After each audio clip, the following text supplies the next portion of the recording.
I gotta be honest with you, I am struggling a little bit.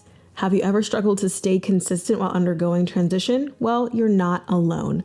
Change is inevitable and it's what you make of it.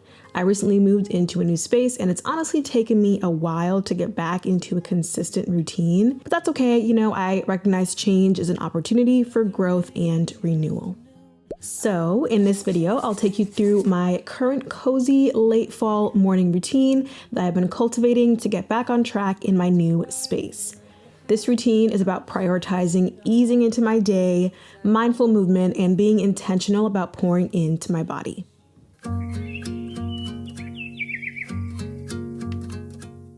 First thing when I get up, I usually do reach for my phone nowadays just to sync my Oura Ring to my Natural Cycles app. I usually just take the ring off and keep it next to the phone and let it do its thing while I go and do my thing. My Oura Ring has become a wellness staple. It's made me more mindful of my sleep and other wellness markers, and I do like the Natural Cycles integration.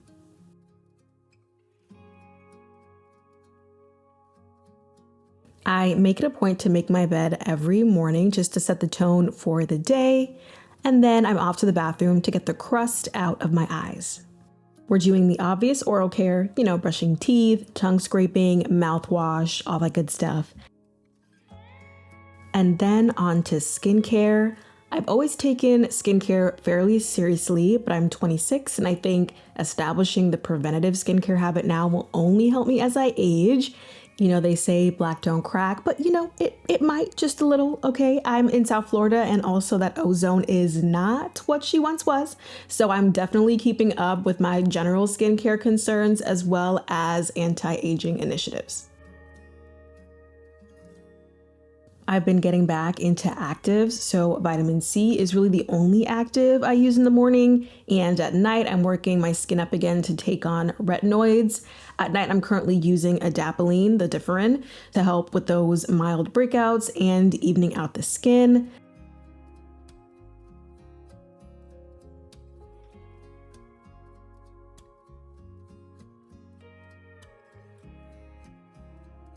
And then, of course, sunscreen. I am a huge fan so far of the Shiseido stick. It's so quick and easy, no mess, it's clear. I highly recommend.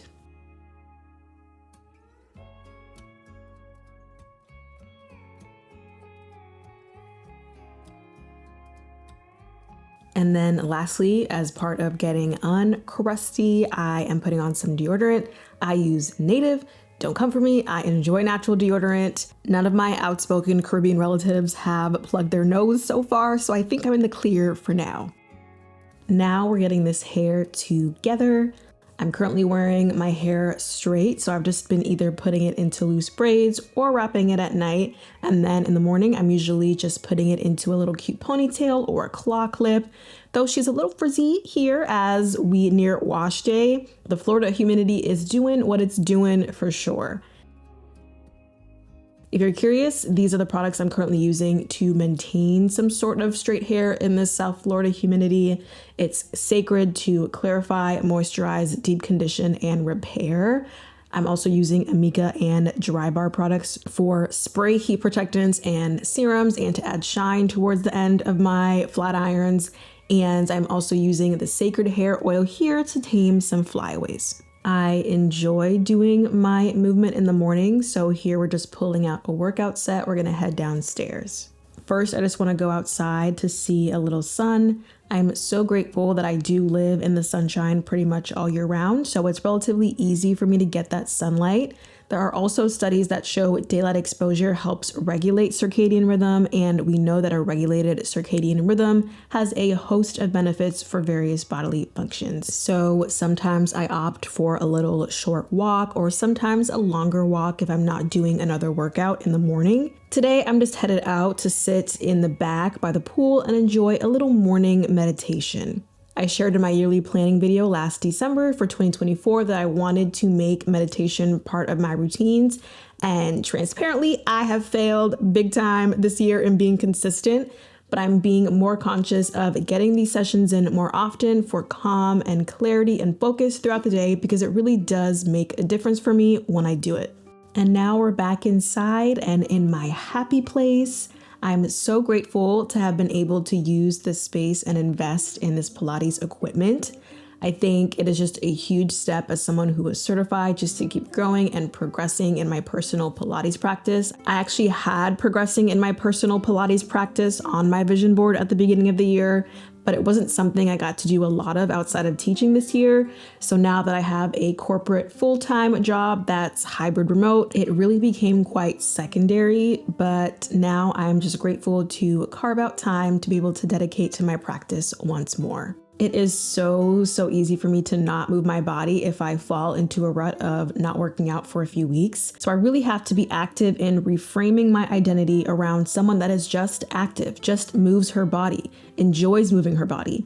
It's just what I do. It's who I am. It's what my higher self just does. And I find that I actually do enjoy moving my body, and removing the barriers like having to go somewhere and plan my time around that is just super helpful to this being an actual lifestyle. So grateful now to just be able to have Pilates at home. We got Pilates at home. And even if I move / when I move, this thing is just coming with me. Okay, I'm eating the moving truck costs, and now we just got to have a Pilates room wherever we go next. Okay.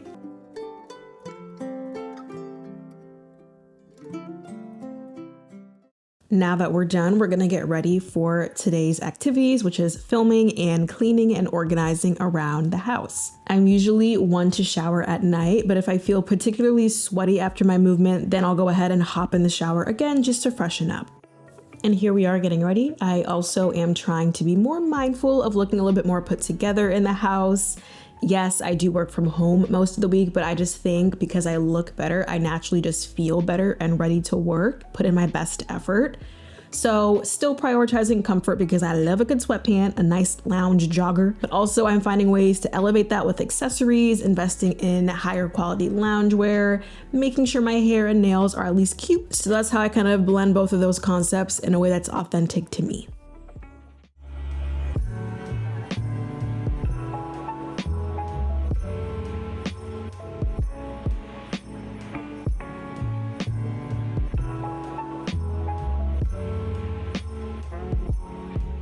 Finally, because your girl is hungry, I'm headed back down to put something in my growling stomach. So breakfast these days is pretty simple: eggs, fruit, yogurt, or skyr with granola. I'll have my meds and supplements with that. So in addition to taking my lupus medication, I do Nutrafol, slow iron usually. I'll take some folate, and not shown here, but I actually do a B12 shot about every 2 weeks or so, because my B12 is low. And I was like, no wonder I was sleeping until like 8:45 and rolling out of the bed just to get to work at 9 a.m. Your girl is deficient in so many things. So yeah, supplements as well as a balanced diet is just something I gotta stay on top of with this condition.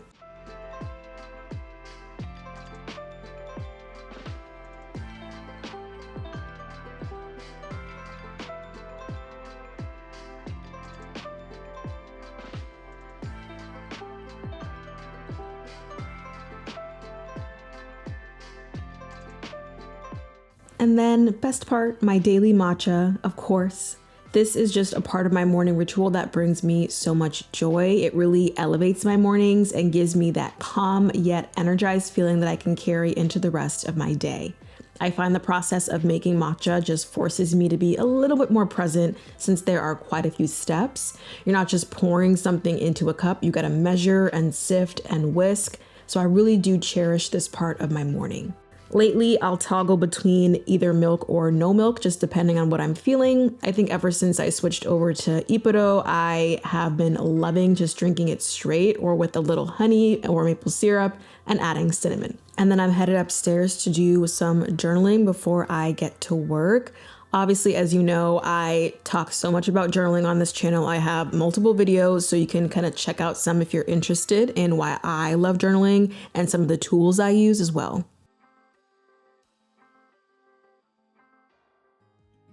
I'm mindful of taking the same energy of intention and care that I put into myself during this morning routine into the rest of my day. I know that establishing these habits and routines is an investment in myself. It's about creating a foundation. Even on my busiest days, I try to incorporate at least 1 or 2 elements from my ideal morning routine to maintain that sense of intentionality and self-care. If you're cultivating a morning routine or just refreshing your morning routines, getting back on track, here are a few things that I recommend. Start small and be consistent. Don't try to overhaul your entire morning routine at once. Pick maybe one or two habits to focus on and then gradually build from there. The next one is preparing the night before. Maybe setting out your clothes, prepping your breakfast, or writing down your top priorities for the next day. This just reduces decision fatigue in the morning. Last one is being flexible. Your routine should serve you, not the other way around. Adjust as needed based on your schedule and energy levels. Okay, friends, thank you so much for hanging out with me. I thoroughly enjoyed making this video for you. I'll see you very, very soon for our end of year reset videos. So I'll leave some videos here for you to watch. In the meantime, I'll see you very soon. And don't forget to stay mindful. Bye. I just can't stop thinking about